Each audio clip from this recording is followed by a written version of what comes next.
12. Perbuatan tidak pantas. Hari ini genap 9 bulan kehamilan Adelia. Agus makin tidak sabar menunggu kehadiran sang buah hati yang sudah lama dia dambakan. Dia ingin segera melihat anak dari wanita impiannya. Penantian itu telah mereka persiapkan dengan berbagai perlengkapan bayi. Agus juga sangat bahagia karena perceraiannya dengan Ana tinggal menghitung hari. Setelah itu, dia akan terbebas dari seseorang yang pernah masuk dalam hidupnya. Keinginan Agus yang ingin dia wujudkan adalah ingin segera menikahi Adelia setelah melahirkan anak mereka. Dia tidak mau berlarut-larut dalam jalinan yang belum terikat dalam pernikahan. Orang tua dan keluarganya juga sangat mengharapkan Adelia sebagai menantu yang diinginkan. Sabar ya sayang, tinggal menghitung hari, kita akan bersatu selamanya. Kamu akan resmi menjadi istriku. Agus selalu berusaha meyakinkan Adelia. Iya mas, aku pasti sabar. Yang penting sekarang, aku harus lebih fokus untuk kelahiran anak kita. Semangatin aku ya mas. Adelia bermanja di pundak Agus. Itu pasti sayang. Tujuan hidup aku hanya untuk membahagiakan kamu dan anak kita. Agus mendaratkan kecupan di dahi wanita itu. Terima kasih mas. Aku bangga menjadi wanita pilihanmu. Kamu selalu melakukan yang terbaik untukku. Aku jauh lebih bangga dan bersyukur karena akhirnya dapat bersatu dengan wanita yang sejak dulu aku dambakan. Aku sangat mencintaimu sayang. Romantis banget sih lelaki aku nih. Pengen deket-deket terus deh. Makin manja deh cintaku. Agus memeluk Adelia sangat erat. Sesak nih mas, peluknya erat banget. Maaf sayang, habis gemesin sih. Agus melepaskan pelukannya. Kian hari, perhatian dan kasih sayang Agus makin besar untuk Adelia. Dia membuktikan bahwa dirinya benar-benar menjadikan wanita itu sebagai seseorang yang amat penting dalam kehidupannya. Sekarang Agus berpikir bahwa apa yang dia harapkan selama ini akhirnya menjadi kenyataan. Keinginan untuk menjadikan Adelia sebagai istri sudah hampir terwujud. Tidak ada lagi yang akan menjadi penghalang untuk cinta mereka. Maaf Pak, Mah, aku dan Adel saling mencintai. Dia wanita yang sangat kucintai sejak dulu. Tapi sebelumnya takdir tidak berpihak pada kami berdua. Agus memberikan penjelasan kepada kedua orang tuanya 2 bulan yang lalu. Agus dengan sengaja membawa Adelia ke hadapan ayah dan ibunya. Dia ingin mengutarakan niat dan meminta restu untuk hubungannya dengan sang pujaan hati. Orang tua Agus sangat terkejut mendengar penuturan yang keluar dari mulut putra mereka. Apa maksud kamu, Gus? Adel ini adik ipar kamu. Ayahnya tidak mengerti dengan penjelasan Agus. Aku sudah lama mencintainya, Pak. Sekarang dia sedang mengandung anakku. Apa-apaan ini, Gus? Bagaimana bisa kamu melakukan hubungan terlarang dengan adik iparmu sendiri? Ana gimana? Rama cucu mama dan papa? Ibunya tidak kalah terkejut mendengar pengakuan Agus. Aku tidak pernah mencintainya. Pernikahan kami terjadi karena sebuah keegoisan Ana yang memaksaku untuk menikahinya beberapa tahun yang lalu. Papa dan mama juga harus tahu, Rama bukan anak kandungku.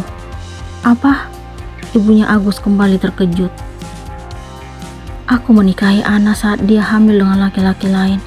Dia mengancam untuk mengakhiri hidup jika aku tidak menikahinya.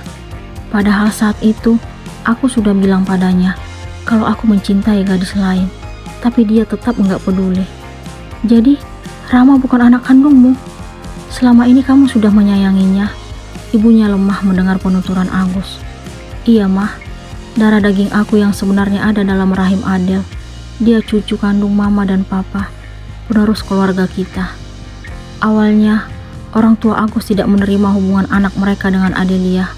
Namun, karena wanita yang dicintai Agus telah mengandung cucu yang merupakan penerus dalam keluarga, akhirnya mereka pun luluh. Arman sangat bahagia karena dirinya telah menemukan wanita yang dulu dia abaikan. Dia sangat menyesal karena dengan tega tidak bertanggung jawab atas benih yang Ana kandung. Sekarang Dia menyadari kesalahan yang pernah dia perbuat kepada Ana. Arman sudah tidak sabar ingin segera bertemu dengan anak yang telah Ana lahirkan. Dia ingin membuktikan kalau dirinya akan bertanggung jawab dan bertindak sebagai ayah untuk anak yang dulu pernah dia abaikan. "Pi, aku udah ketemu Ana." Arman akhirnya memberitahukan tentang pertemuannya dengan Ana kepada orang tuanya di meja makan. "Bawa dia segera ke rumah ini, Nak," pinta ibunya. "Pasti, Mi, tapi sekarang dia masih menghindar dariku dan aku juga belum ketemu dengan buah hati kami. Rasanya udah gak sabar untuk bertemu dengan cucu papi." Ayahnya membuka suara. "Aku janji akan segera membawa Ana dan anak kami ke rumah ini." Arman meyakinkan kedua orang tuanya. "Mami dan papi akan menyambut kedatangan mereka di rumah ini. Kamu harus tetap semangat untuk mendapatkan kembali cintamu." Ibunya memberikan semangat kepada Arman. Arman bangga dan bersyukur karena mendapatkan dukungan penuh dari kedua orang tuanya untuk meraih kembali cinta dan miliknya yang dulu dia campakkan begitu saja. Dia merasa bersalah dan sangat menyesal atas apa yang telah dia perbuat di masa lalu. Kini, Arman menyadari betapa berharganya wanita yang telah bersedia mengandung darah daging yang dulu dia abaikan. Dia berjanji akan menebus semua kesalahan yang telah dia perbuat dengan berusaha mendapatkan kembali cinta Ana. Arman kembali mengingat masa-masa indah saat bersama Ana, di mana mereka merupakan sepasang sahabat yang saling mencintai. Namun, rasa itu tidak mampu keluar dari kedua insan tersebut. Arman dan Ana tetap menyimpan rapat getaran hati yang ada. Status tidak menghalangi mereka untuk meluahkan hasrat yang ada dalam hati. Dua insan yang dimabuk cinta itu berani berbuat sesuatu yang seharusnya belum pantas mereka lakukan.